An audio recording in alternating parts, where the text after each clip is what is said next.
Well, hello all. Jarrod Underdow with J&J Journey Journals, and I'm going to do a Blackjack 101.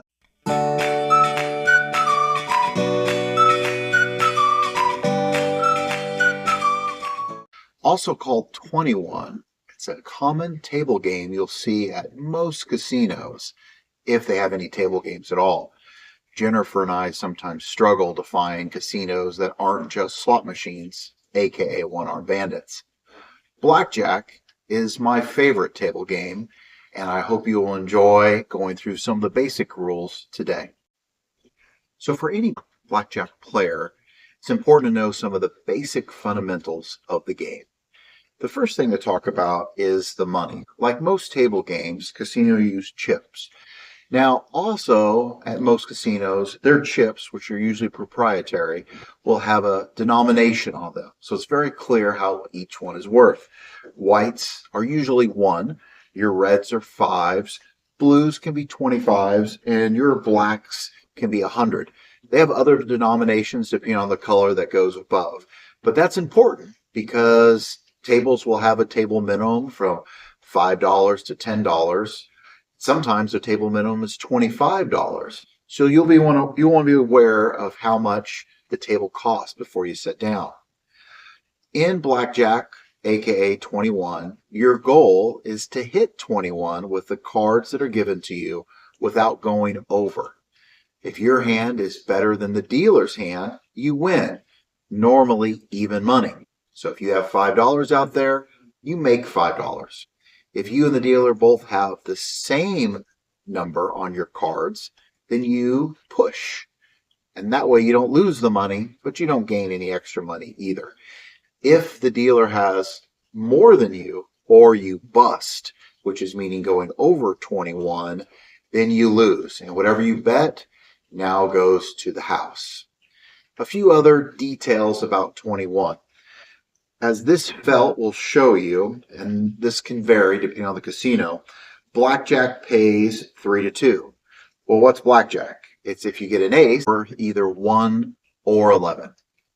And any 10 card, be it a 10, jack, queen, or king, all count as 10 for your card total. If that is your opening hand, then you win 3 to 2. So if you bet $2, you would earn 3. If you bet 10, you'd earn 15. The only way this hand goes bad is if the dealer gets 21 as well, and then you guys push. Dealers at most casinos are heavily regulated on how they actually run the game. Here on the felt gives an example. The dealer must draw to 16 and stand on all 17s. So if the dealer has, for this example, 20, they have to stay. It's required. However, if the dealer has 15, they have to take one more card. If they get an ace, which counts as 1 or 11, they now have 16. So once again, they have to take another card. And if they get a 10, well, now they have busted. They have lost, and you won as long as you're still in the game. So are you ready to play? So let's play a hand.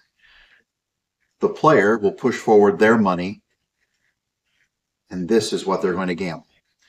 If she wins, I pay her even money. So I'm going to burn this first card, and I will deal her 8, a 14, and I'm showing an 8. Now she has a choice at this point. She can stand and keep her 14, the total of both her cards, or she can hit and take another card with the chance to get closer to 21, however the danger of going over 21 and busting. For her to take a card, she will normally tap. If she doesn't want a card, she will wave me off. She is tapping, and she now has 24, so she will bust, and I will take her money. The dealer would then look, and I would have a 10. At this point, I would stop. Let's do one more hand. Player, put your bet up, please. All right. king or a cowboy, double king, and I am showing a queen. She waves me off, which is definitely the right play. And I am showing a 14. As shown here, I have to hit. Dealer gets a 317, I have to stand. So I would then have to pay her, and she would make even money. Now, if the player wanted to split these, when you have a pair, you would give me the sign to split. However, not a good idea when you have 20, which is the second best hand in the game of blackjack. But if she did, I would run this now as two separate hands, and she would have to do a matching bet of that other money. So I would play the card, and she'd have a choice to once again hit or stand on that. She waves me off. And then we go the other one, once again to hit or stand, and she would wave me off. And then once again, she would have to beat my hand. In this scenario, she would lose this. However, she would beat me with 19 against my 17 and win here. So once again, don't mess up a great hand like that. Another situation that can pop up when playing blackjack is a double down scenario. So you'll notice that the player has 10. So any card she takes won't bust her. However, there's an opportunity for her to increase her bet.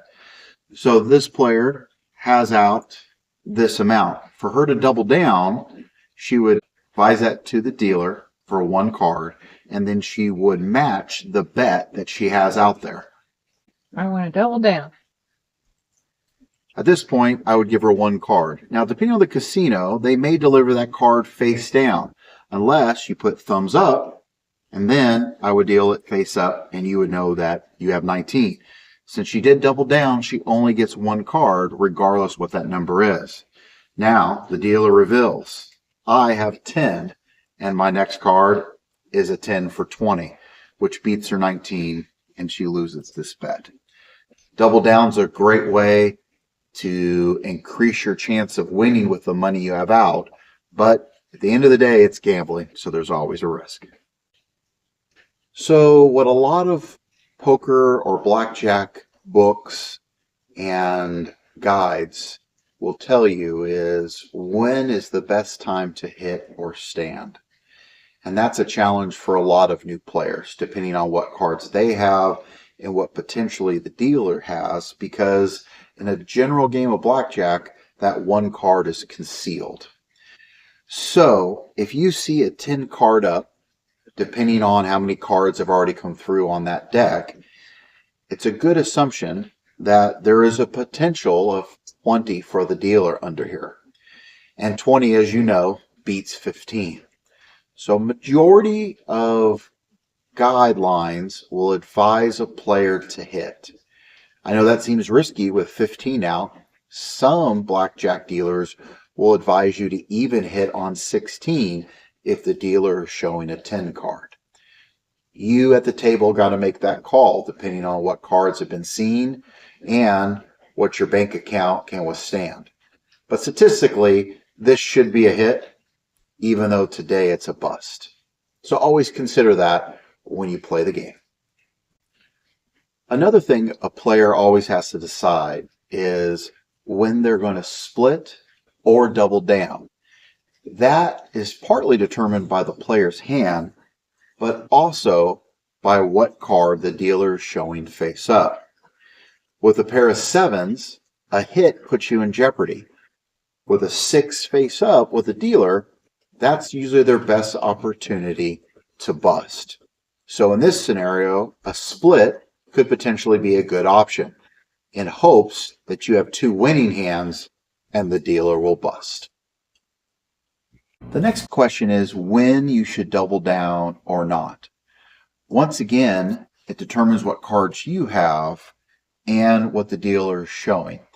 Most players double down at either 11 or 10. However, I've seen some players will even double down with a 7, just showing what the dealer has up, making that determination.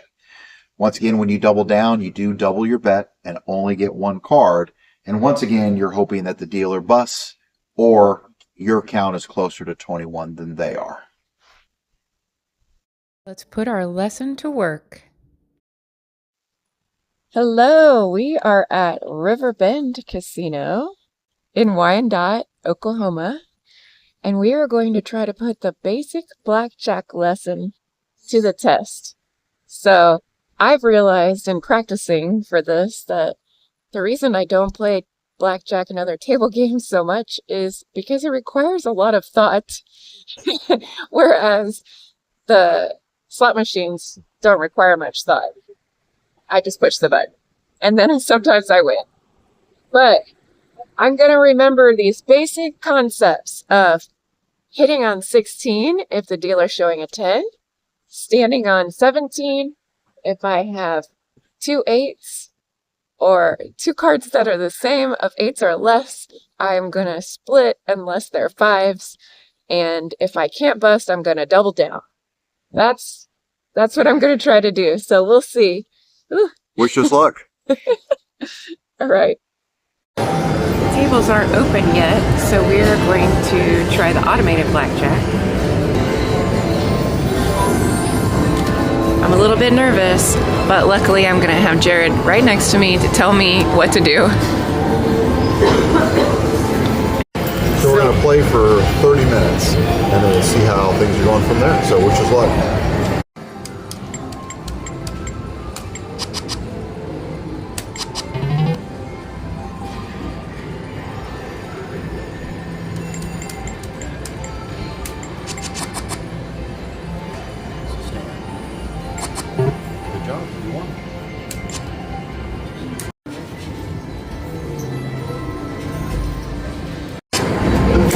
All right, I'm even. It has not been 30 minutes yet, and I am exhausted. Like, this is hard, but he's doing great. Okay, 30 minutes. I am down 12, and he is up 28. Why is it that you're up 28, Jarrod? I did a little bit of progressive betting, so when I was on streaks, I continued to add $1 to each of my bets, and when I lost, I went back down to 1. It worked for you. It allowed me to work on some momentum, so it came through this time, but not always. We still have some time before the tables open, so now I'm going to do 30 minutes at slots and see what happens. This is one of my favorites. All right, we are now leaving Riverbend in Wyandotte, Oklahoma. Jennifer's down 42. I'm up just shy of 30. So had a pretty good time. Wyandotte, we've stayed out before with free rooms, which is pretty cool. They don't have a huge gaming floor.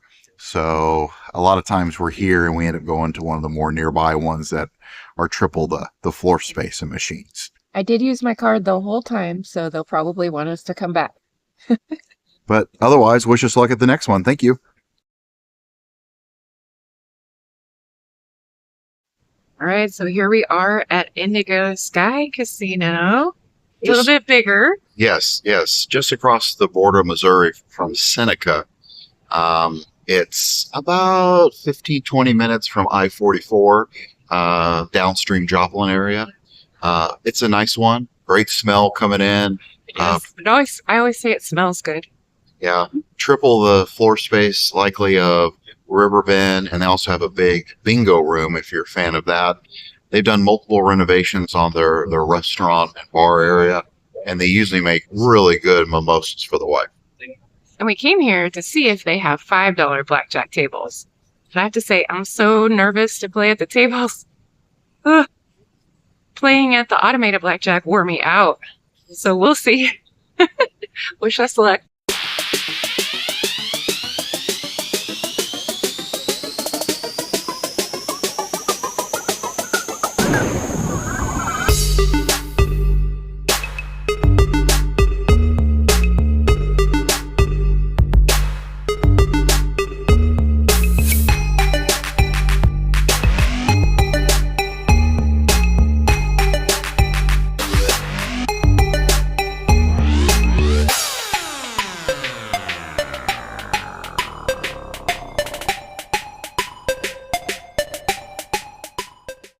So this feels a little bit more realistic.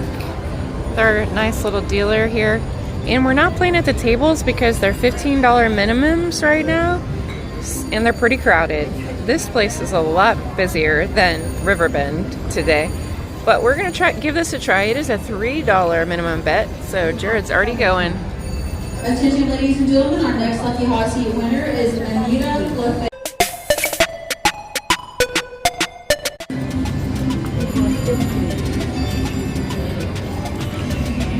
You have 13.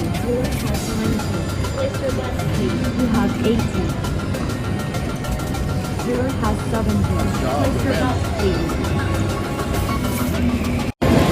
Alright, so 30 minutes. I am down 11. I was up. Jarrod is on 12 bucks. Woohoo! So we're about even. Okay, so I ended up staying at the automated blackjack and left down 30. So now I'm gonna try the slots and see what happens here at Indigo Sky.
So at 30 minutes, I am up $75 at the slots here at Indigo Sky. So I'm going to keep going. Wish me luck.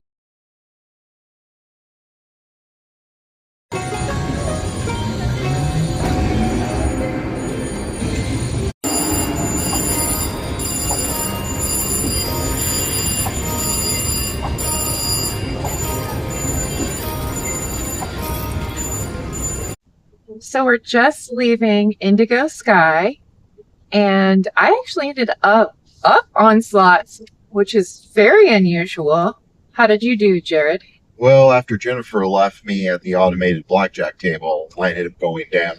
So I ended up taking a break and hanging out in the lobby for a bit. But now we are on our way to our third casino of the day to see if we can push our luck at Downstream. Now, an interesting thing to note about the casinos in Oklahoma is that they do not have to report their payouts or their win and loss percentages to the public, like Missouri does, for example. The Missouri Gaming Commission does report that, but Oklahoma does not. So we'll see what happens. Wish us luck.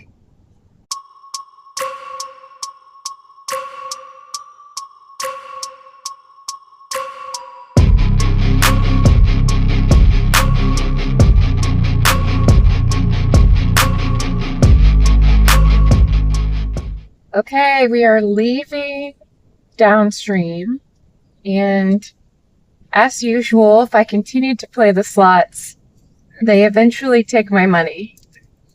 So that's what happened to me. Jarrod, however, had a different experience. So Downstream does have a $5 blackjack table with a 50-cent ante. Not a big fan of that, even though I'm a member of Downstream, they still charge it. But I was able to double from $100 to $200 during the hour that we were there. So can't complain about that. Well, what was the secret to your success? Were you doing the progressive betting? Yes, I was progressive betting. And then I took a bigger bet at the end to kind of get me rounded off to the 200. So good camaraderie at the table. Dealers did well, so no complaints. Yeah, that table was having a lot of fun, and it was full. So that's part of the reason I wasn't playing. Plus, it makes me really nervous. But I'm glad that he had good luck. Congratulations. Thank you, babe.